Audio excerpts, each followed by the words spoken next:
and you thought vinyl left. You're listening to the Vinyl Community Podcasts. Everything vinyl.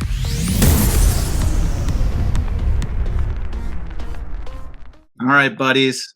Another fantastic episode here on Vinyl Community Podcasts. This is Concert Buddy. I am joined, and some of you may know from YouTube, by the one, the only, Matt from Prime Analog Records. Matt, how are you? I'm good. And Matt has commandeered the inputs of his daughter, Bennett, for a terrific conversation we'll get into in a second. Bennett, how are you doing today? I'm good. How are you guys? Living the dream like vanilla ice cream. So if you're not familiar, Matt's channel, Prime Analog Records, is just like my channel on YouTube. Vinyl enthusiasts, music enthusiasts, and that's kind of how we kind of crossed paths. Matt, how long ago did you start your channel? Barely a year. It's okay. It's a little over a year. I'm shocked. I mean, I looked at my stats today. I've got almost 60,000 views. That's outrageous when you think about how many people have actually seen that. It's crazy. It's wild. And Bennett, what do you think with this YouTube celebrity? Your dad's a YouTuber. Like, I mean, how do you process this? And what do you think about your dad going on YouTube and just spilling about his love of music? You know, I think it's a great thing. The best part about YouTube and, the internet in general is everybody has a channel, and no matter what you think, you have the ability to share your opinions, without censorship or anything like that. So I think it's a great thing. That's awesome. Well, one reason I wanted to get you guys together, and Matt kind of, when I was talking to him, had a really great idea of having this conversation, is to talk about, for lack of a better word, new school versus old school ways of listening to music, processing music, finding new music, all that kind of stuff. And Matt and I had a private conversation that really kind of laid the seeds for what we'll talk about here. But obviously, Matt and I are a little bit older than Bennett here. And so, the ways that we really are conditioned, but also have grown to really enjoy music are on the physical format, right? Be it vinyl, as we talk about on our channels. Obviously, I'm sure you have cassettes, CDs, like the full game. Matt, you probably had 8 tracks, right? You're a little older than me, right? So you've seen a lot of different formats. That was the first one I got, and I got it from Sears with green stamps from my mom. And so people they'll laugh because it's like I did a whole bunch of books of green stamps just to go in and get that thing, and then you go in and you drop it off, you give them the things, and then they order it. It feels like forever, and it probably came in a week, but it seemed like forever. And it came, and I wore that thing out. Well, that was the glory days of the Sears catalog, right? Because that's a whole commerce shift. Bennett, can you imagine having to wait a week for something you order like online? Like, it's crazy, right? Like if Amazon took a week or more, that would seem insane. Throwing you on the phone with. One of the things that's really strange, Bennett got my taste because she was listening to records when she was a little kid. I had an 8,000 system, Bang & Olufsen, and I had Klipschorns hooked up to it when she was a little kid. She was born into that. And I played music all the time and all this kind of stuff. But I'll tell you, even with the photography part, I was really slow on the changeover because it still was very difficult for me to understand, how digital, the lack of tangibility. Tangibility was a big thing to me as a photographer, as somebody of my age. We're used to holding something, and it's like, if it's air, it doesn't have any value. Sure. It doesn't have any intrinsic value. And I think one of the things that I really started having trouble with and trying to understand on the photography side and on the music side is that we can make on digital, you can make a direct copy, and it's exactly the same as the original. Mm-hmm. That's absolutely outrageous because what I grew up knowing is that you have a first generation and then you have a second generation. The second generation, no matter how great your Nakamichi is or whatever, it's not going to be. There's always loss. Each generation you extend past. That's right. Yep. And now, with I can make a photograph. It's exactly the same. Exactly. I mean, and that's very hard, but to see somebody like Bennett has grown up with this understanding of what this is, and she doesn't understand the limitations that we had come through. And I think it's kind of interesting for her to go back and understand, where she's at now. She's really she's got a whole stereo system, and she's not one of these who hangs a record on the wall and says, "I've got this record." Sure. She really listens to them. So. Well, let's circle back there, but let's put a bow on the YouTube piece. So, Matt, what was the call to action that made you want to start filming yourself and talking music? Were you watching other channels and saying, I can do that, or I want to do that? Was it a connectivity thing? What inspired you to do that? I think that's kind of what it was. I think what I started thinking is I said, there's a hole here, because it seemed like everybody I was listening to were talking about the same records, the same people, and all this kind of stuff. And I mean, I'm out there. I mean, crazy. I just made a Barry Manilow. We'll get into that. I'm really curious what Bennett thinks of that, but we'll continue. The thing is, though, one of the things is that this, if I can be enigmatic enough with my videos, I could possibly do what Bennett's done with me about Taylor Swift, about making somebody interested enough to go check it out. Sure. Just go stream it, and you throw out some bits and pieces. And Bennett actually really got me intrigued with some stuff that we talked about the other day, because during Record Store Day, actually, because I was calling her, asking her to check her places, and me, and that's back and forth. Teaming up, I like it. Oh, the thing is, it's like really, it's amazing. She actually got some stuff. I didn't get anything for her, but she got something for me, which is great. But and we already talked about where we got it, where I went. My store is a little bitty store, but I think that when you could tell a story about an artist, if you could tell it in a way that somebody can try to, what do I say, get interested in it, or actually stream it, or whatever they want to do, it can actually really be beneficial.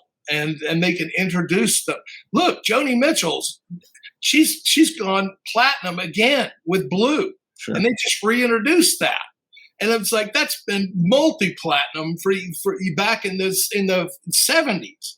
And now she just reintroduced it again, and it went platinum again, because it's a whole new audience that's coming into this. Well, it's that saying, what's old is new and new is old kind of thing, right? One of the first things I gave Bennett when I was giving her records out of my collection is Tapestry. Okay.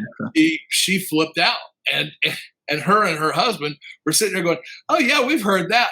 He goes, "Well, who wrote that?" And I said, "She did.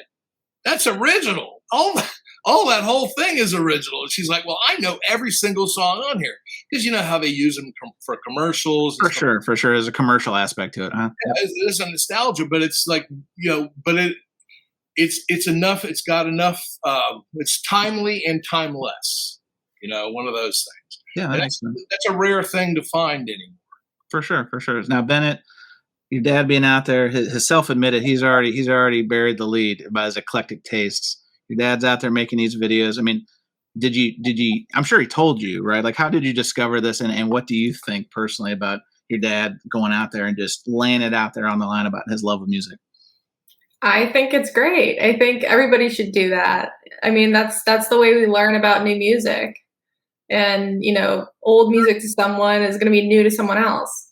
So I think it's great. We're connected on social media in every way. So that's how I learned about his account, So did he tell you, or did it just pop up like in your algorithm or something? I'm sure he told you. Yeah. So he told me he was going to start it, and then I hadn't heard anything for a couple weeks, I believe. And then out of nowhere, there was the first video, and I was like, oh, it's begun. It has begun. Yeah. Music comes from her background and my background, because my father and my mother, they sang opera together. And so they have, and Bennett, as she's grown up, she's seen my mom and dad singing in church, and they'd sing duets and stuff like this. And, to me, it's not it's not something that's abnormal because I grew up like that. I mean, there's a what do you call it? There's a story that my mom loves to tell because my dad was up singing a solo one time, and you know how at the end of the solo in church, it's dead silent. And I stood up and I was little bitty, probably 3. And I said, "That was pretty, Daddy." And the whole place erupted. Sure. So, so I mean, it's like, music runs deep in Ben, for sure. Well, that's a great segue, man. You kind of you helped me out on the segue there. So, Bennett, like, what do you recall like your first like memory when akin to music? Was it your folks playing music around the house? Was it like through TV, movies? Like, what do you remember about those early?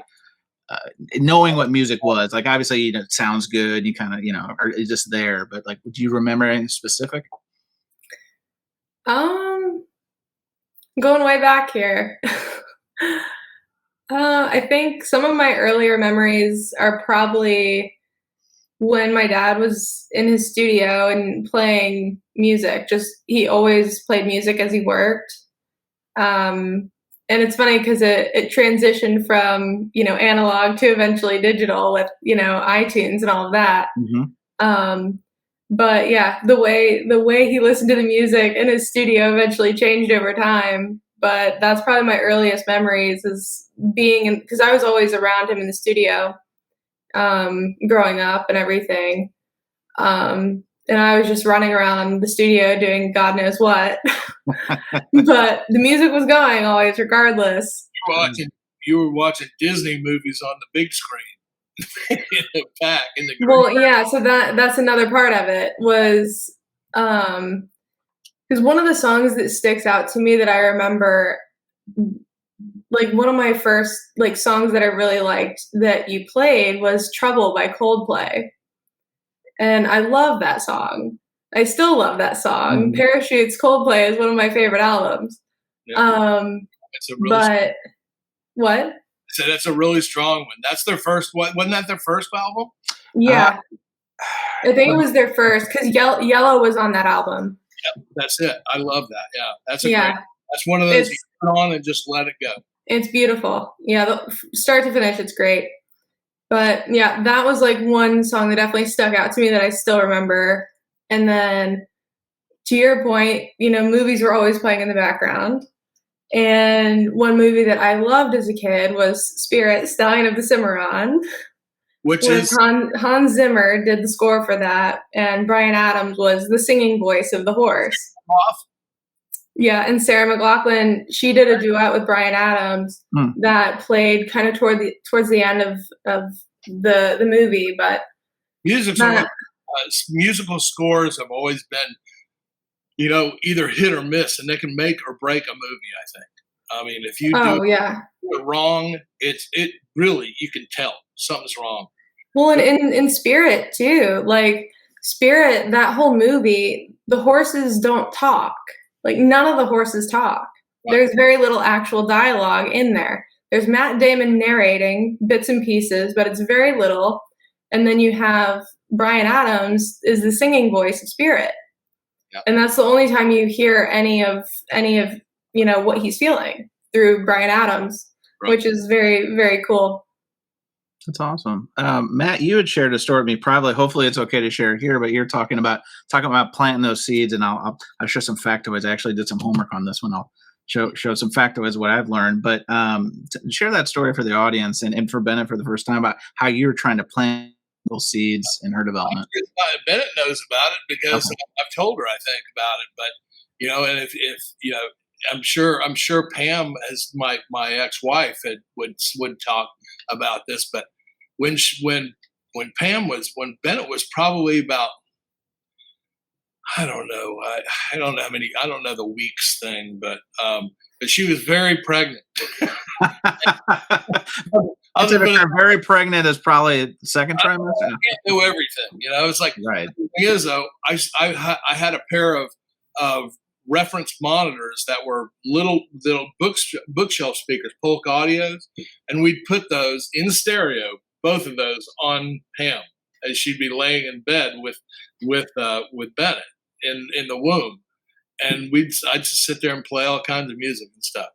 And I played everything from classical to jazz to rock, So, and Pam said that she could feel, that radiation, that's going into the ambiotic sac, and you're picking up those radiations. But Bennett would move in there. So she was dancing before she even had legs down. That's amazing. See, that's why I asked that question, Bennett, because I was hoping you're going to say something like, "Yeah, when I was in the womb, I remember my." No.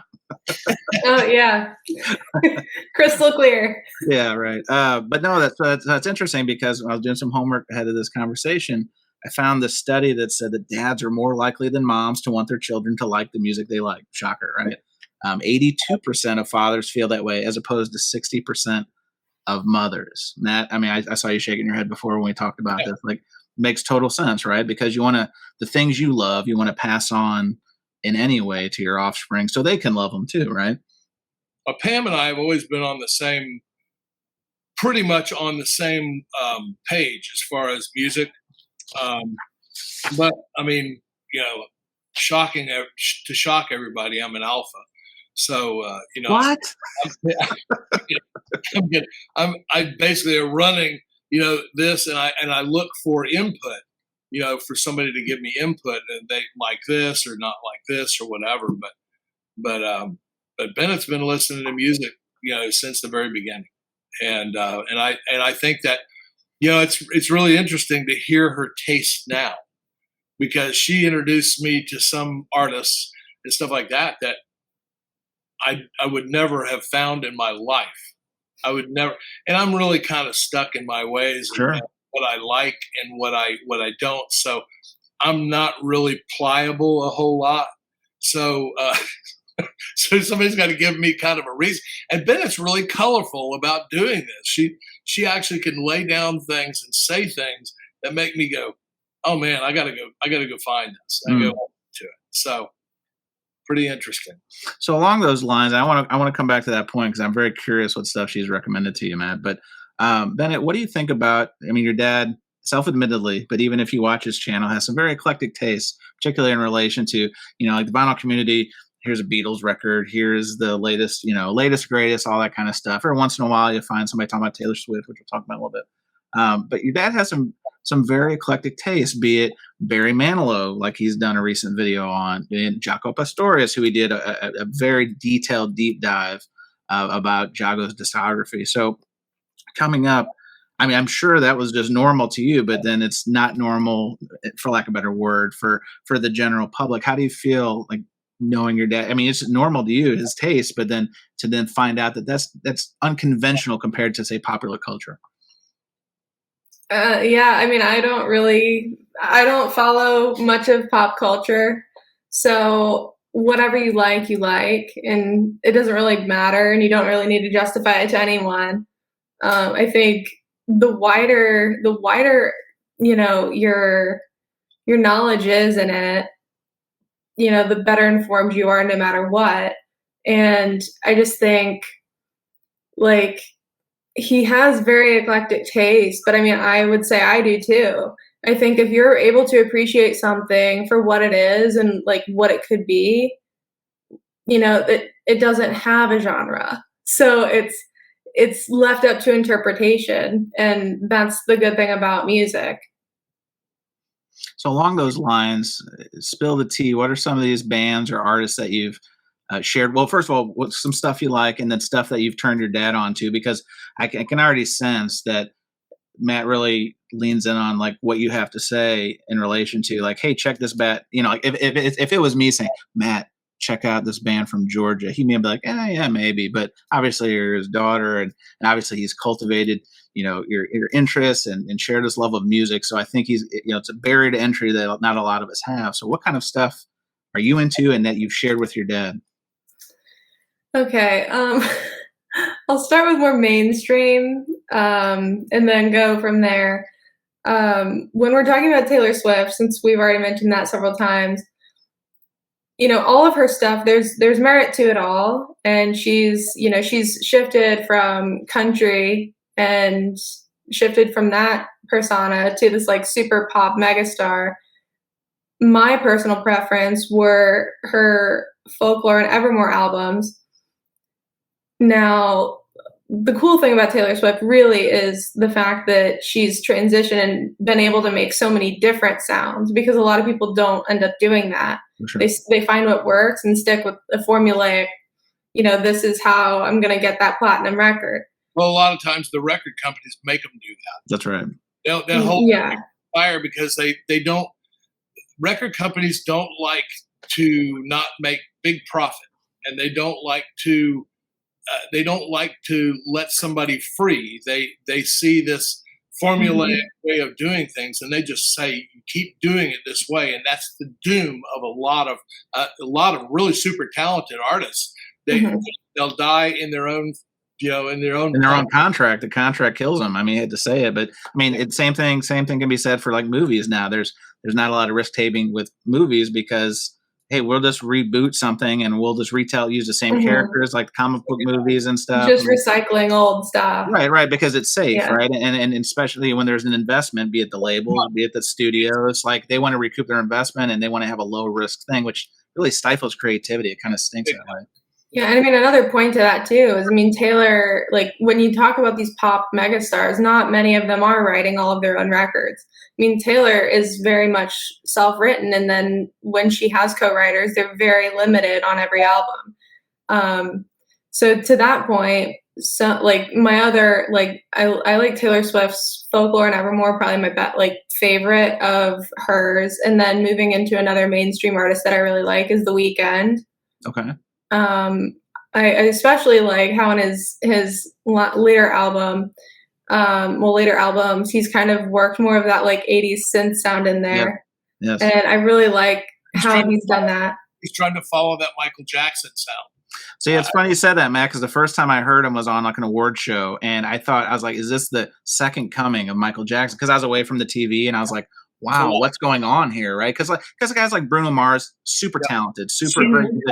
Bruno Mars is next level. Right. But when I heard The Weeknd, I was like, wow, I've heard this before, although it's different. But yeah, it's wild. Yeah, he writes a lot of his stuff too. And it was very interesting. I was listening to a story on how it was discovered probably a while ago, but it was a very interesting thing. And I think it was Drake. Drake was involved in that. And I thought that was very interesting. But yeah, The Weeknd, I love his sound, and I love kind of the creativity there. I think it was like House of Balloons was his first one that I caught on to, and I was like, oh, I love this. Are you still listening to any country? If we're talking country artists, a new one that I really like that I haven't really talked to you about yet is Warren Zeiders. Last name is Zeiders. He's great. I mean, you listen to his stuff. He just released an EP, because up until lately, I'd only heard like a couple songs, but I love his sound. It kind of reminds me of Chris Stapleton, but I like his sound better than Chris Stapleton. I bet you'd like Luke Combs. Yeah, Luke Combs. I like his stuff. It's verging on a little too poppy and mainstream for me now. Really? Mm-hmm. Yeah, to me. I think he sounds gruff, and what he talks about is real country. It's not as it is. as somebody like Chris Stapleton. Right. I thought it was funny. I was watching an interview the other day with Pink, and she said, that son of a bitch has ruined the Star Spangled Banner for everybody from that point on. No one outside of Whitney Houston and him have destroyed it for everybody else, which I died laughing. Luke Combs is fantastic. But with Warren Zeiders, I'm like, Luke Bryan is another one that I really I hate him because he's like the Lionel Richie of country. Hey, nothing wrong with that. Nothing wrong with that. All right. Chords and just moves them around, and it's the same. Well, doesn't everybody? I mean, look at Ed Sheeran. Ed Sheeran. I mean, so he's another artist I really like. But I mean, the fascinating thing for me about him, well, first, also fun fact is, I mean, Taylor Swift launched his career really. Right. He had the album X out, or not X, he had Ad out when he started touring with Taylor, with the Red tour. Yeah. So like, I mean, Taylor Swift, like she's got launched on the back end of Rolling Stones. So that's a pretty good launch. Mm-hmm. Ed Sheeran, with Aerosmith. Did you see that? They're doing their Aerosmith's doing its farewell tour. Oh yeah, I saw that with Black Crowes. Yeah, the Crows. I saw it, yeah. Okay. Interesting.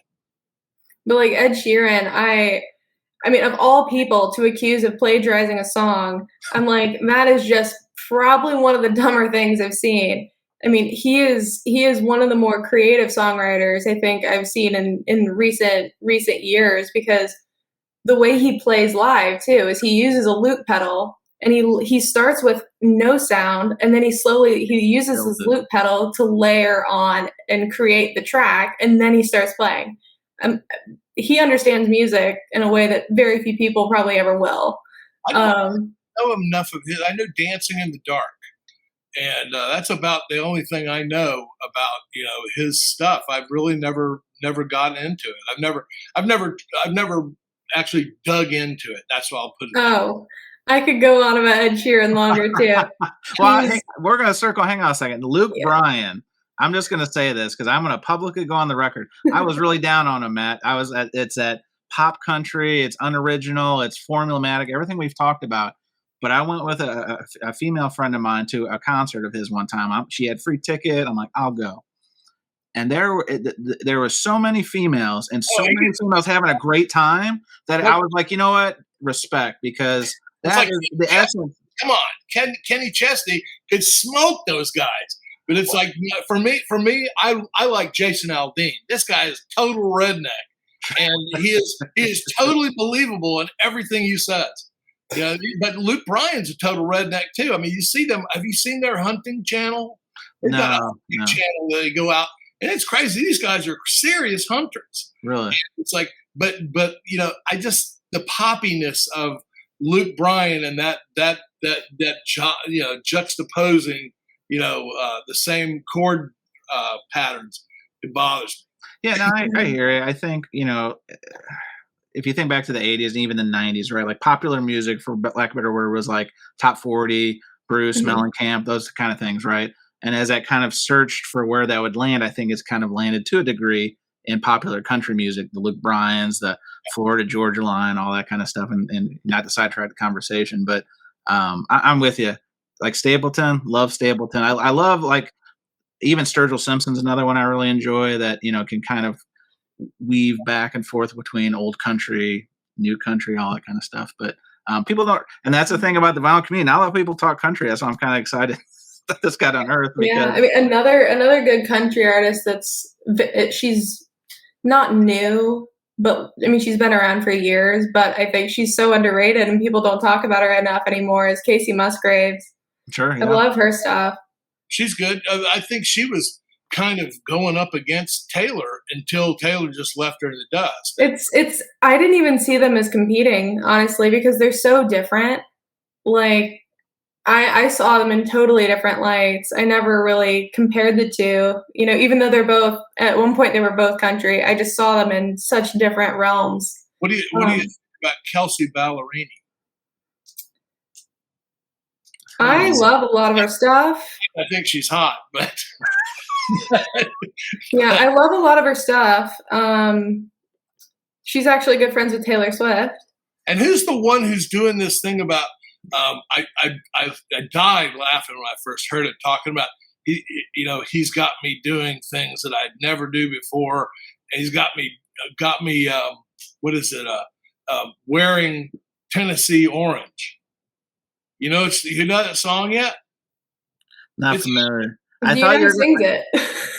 I'm not going to sing it, but I don't know it that well. I've only heard it a couple of times, but she starts talking about he's got blue eyes and da da da da da da da da, and he's got me things, but she's like talking to her mom, And she says, but Mommy's got me doing things that I've never done. I think she's actually a Crimson Tide fan. Is it Megan Maroney or something like that? I saw somebody on the Today Show talking about singing a song, Blonde, Blue Eyes. Yeah. Okay, that may be because it was just on in the background. Could it be? I think it's called Tennessee Orange. I just had a moment of clarity. Could it be a Megan Maroney? That's what you said. That's what you said. Yeah. Okay. Yeah. But with Kelsea Ballerini had she had a kind of a public divorce with I believe she was married to Morgan Evans. But the only reason I know that is because her latest release with Rolling Up the Welcome Mat, it was like an EP, even though she's like released full-length albums, but she had this like whole Rolling Up the Welcome Mat, which is kind of like a short album of songs kind of chronicling the breakdown of her marriage and then ultimately the divorce. That was great. See, this is like getting somebody who's on Entertainment Tonight. Bennett can give us the rundown on all this stuff. Because I listen to the music and then I want to know why. Like, what are they talking about? So I'm like, when I heard what she's talking about, it sounded insanely personal. So I'm like, okay, let me realize what she's talking about here.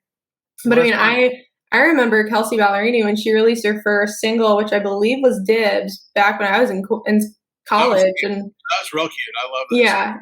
Yeah, it was cute. But yeah, so, and then I guess my last like hugely mainstream artist that I still love is John Mayer.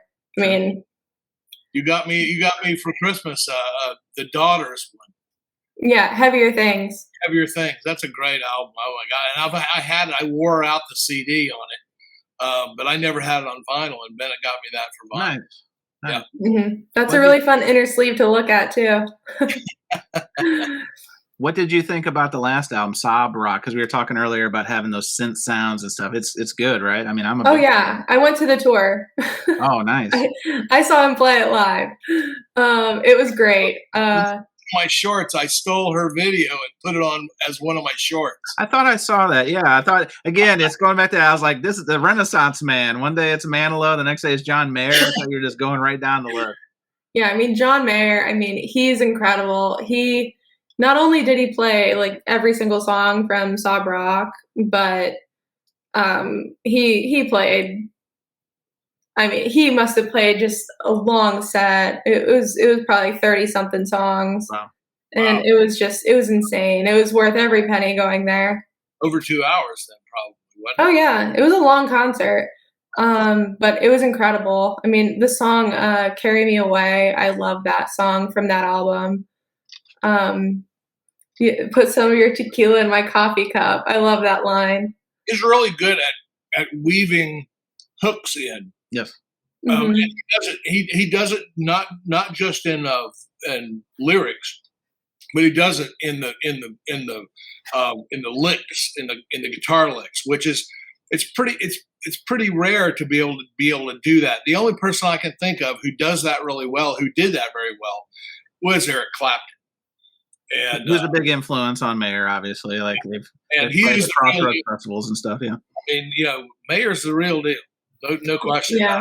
He's already shown that he's timely and timeless. So with John Mayer too, like especially in the last like 2 albums, one it was Sob Rock, and then before that was A Search for Everything.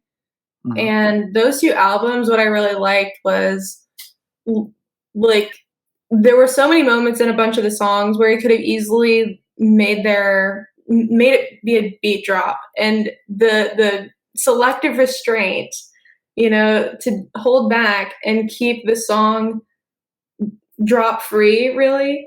Like I feel like that's a very disciplined songwriter to do that, because it's so tempting to make this like big loud chorus and to have like the discipline to really not make the song just this big bop and keep the integrity of the song, in my opinion, was a very interesting choice.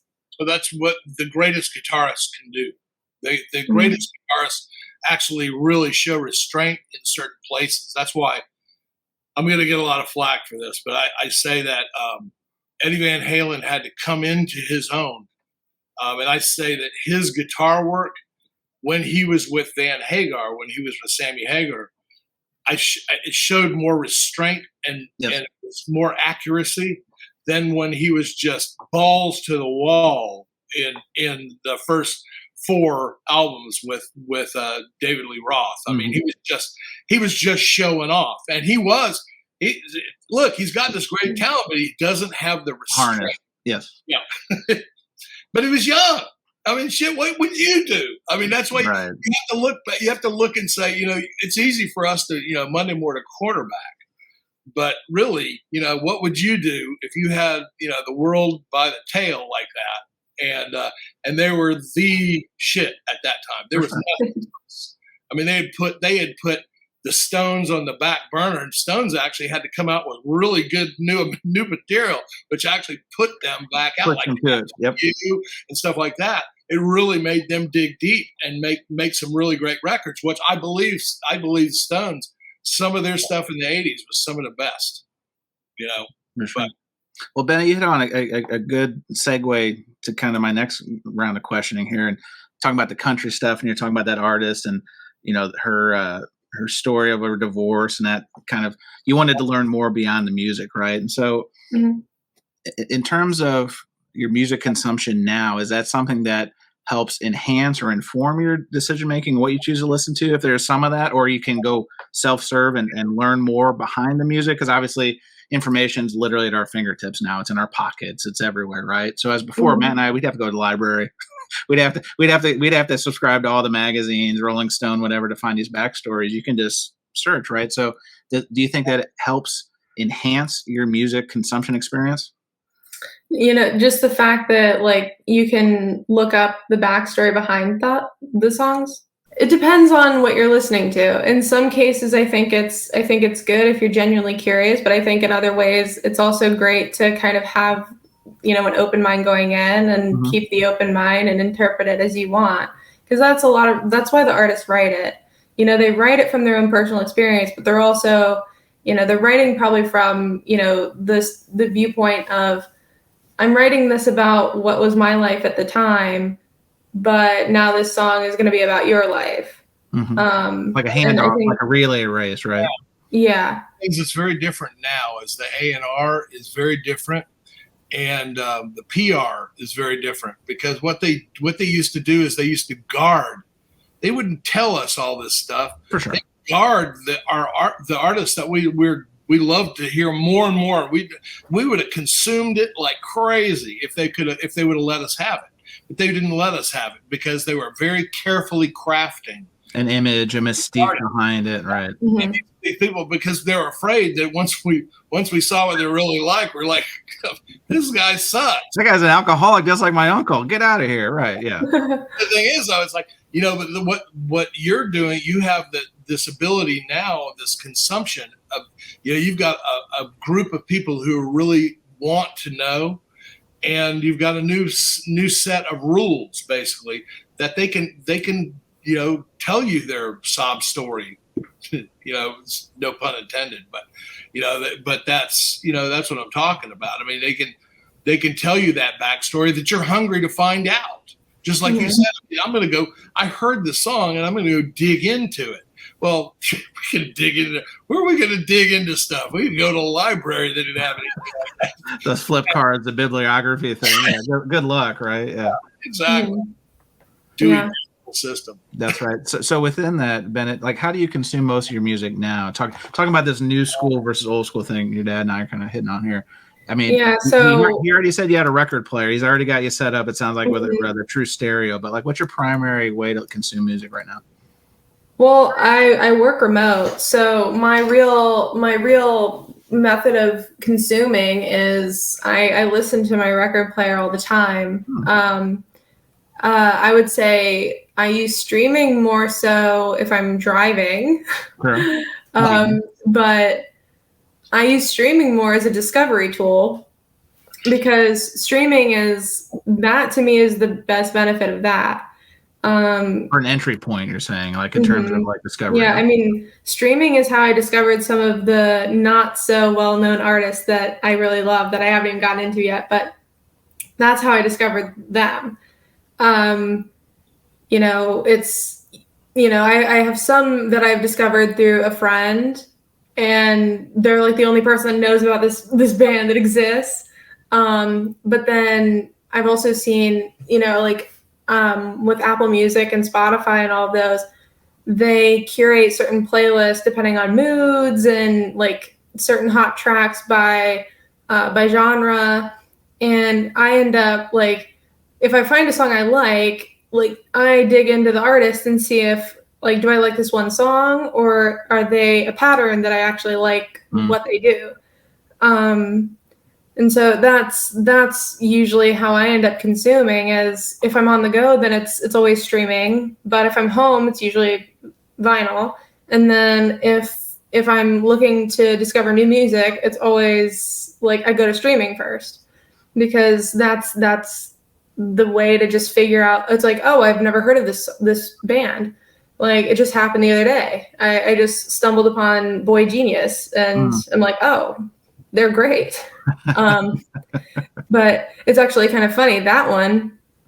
Like, so one of the members of Boy Genius, Phoebe Bridgers, she sang a song with Taylor Swift for her new album, for her new Red album, called Nothing New. And that song was one of my favorite new songs from the new Taylor Swift Red album. And Phoebe's actually opening for Taylor right now.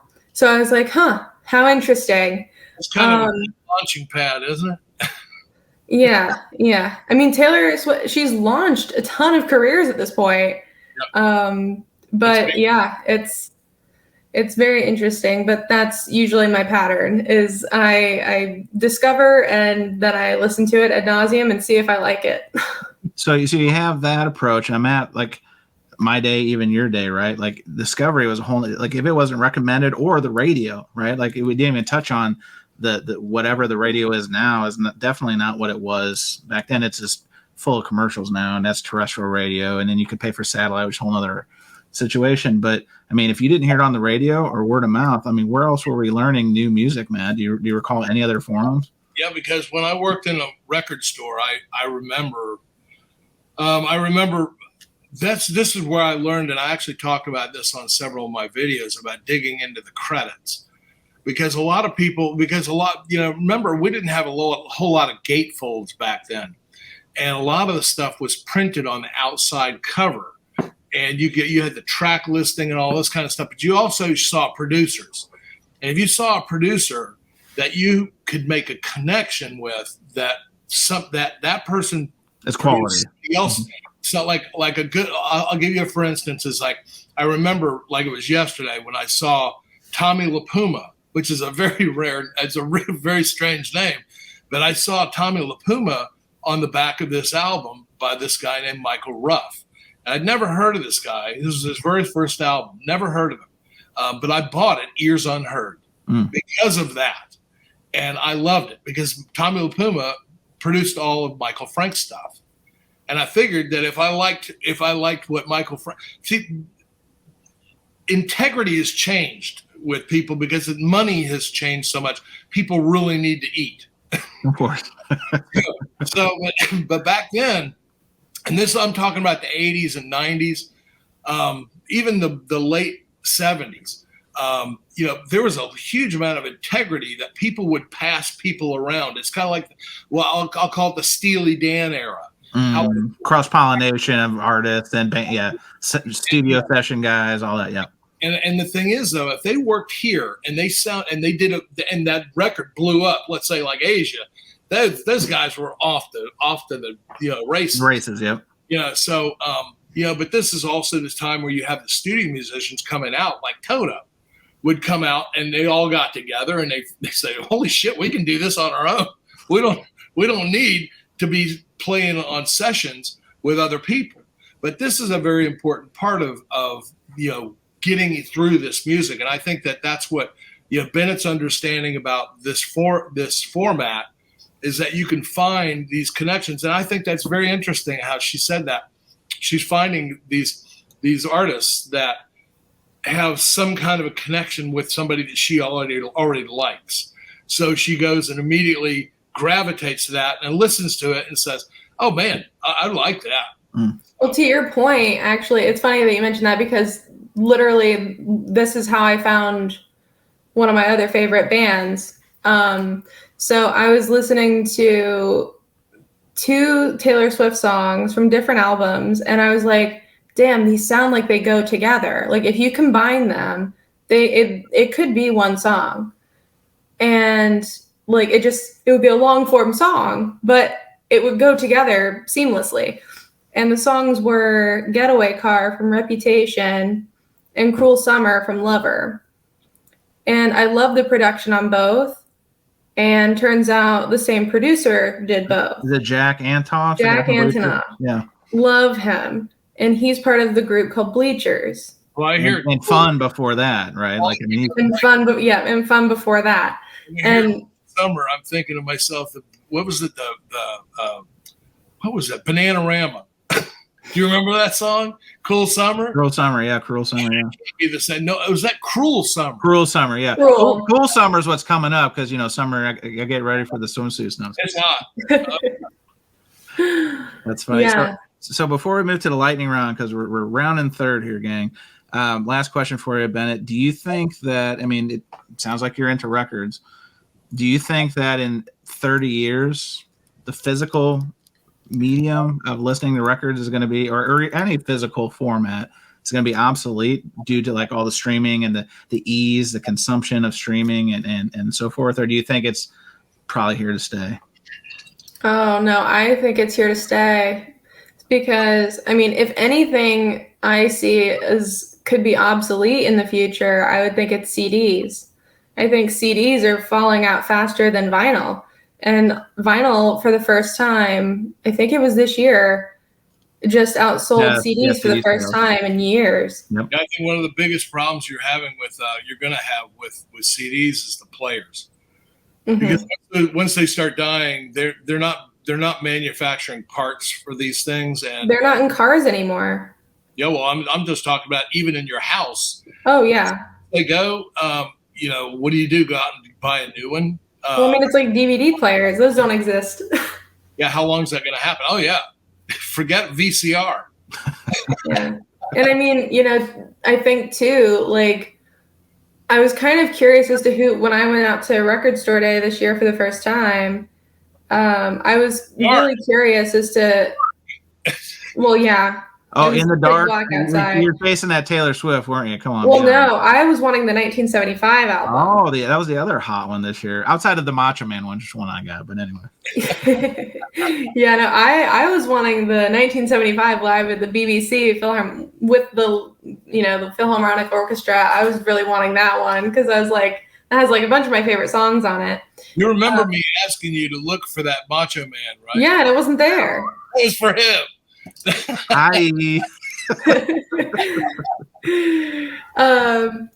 But yeah, I just feel like I was curious as to like who the main audience would be lining up for Record Store Day. I was like, would there be anyone else my age there that wasn't there for Taylor Swift? Mm-hmm.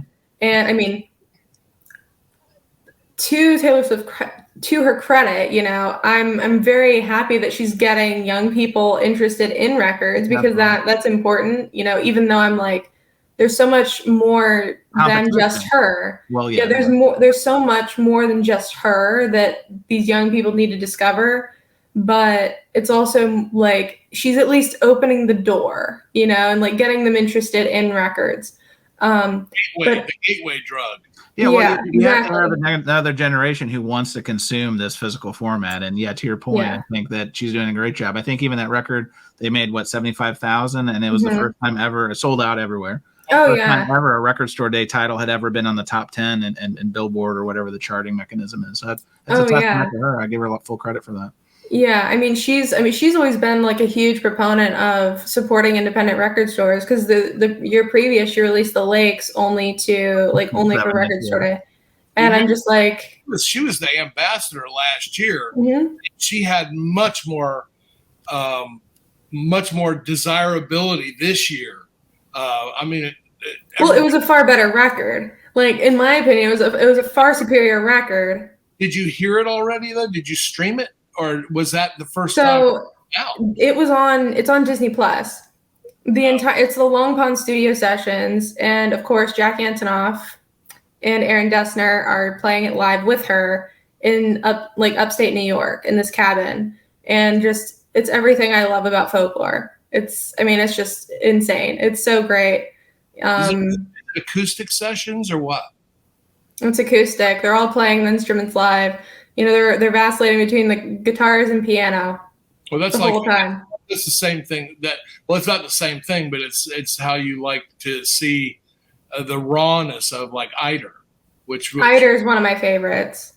Eider is incredible. I'd never heard anything else like that, and I dug around on Discogs and found it, and I got it for her on vinyl. And it's very interesting. It's a duet. I think everybody should listen to this album. It's called Emotional Education, and that one is just that album will hit everybody to some degree with at least one song, because it covers like so many different. It covers the whole gamut of human emotion. It's incredible. She saw them live in New York City. So that really actually upstayed. Yeah. I mean, they're incredible. I mean, they're playing those two, like they're two girls from the UK, and they write all their stuff and they play every instrument that you hear. They're both switching between percussion and keys the entire set. And they just switch back and forth, and they're both singing. Watch them moving around the stage and stuff. Pretty entertaining. Real cool. All right, we're here. Lightning round. This home stretch. We're literally seeing home plate right in front of us. All right. So these are just some fun questions. Ended on a big win. Matt, this one's for you. When you're record shopping in the wild, do you ever have, pardon my French, a holy shit moment? And have you ever found a record where you're like, wow, I didn't know it exists. I've been looking for this for whatever reason. Have you ever like audibly gasped when you found a record in the store? No.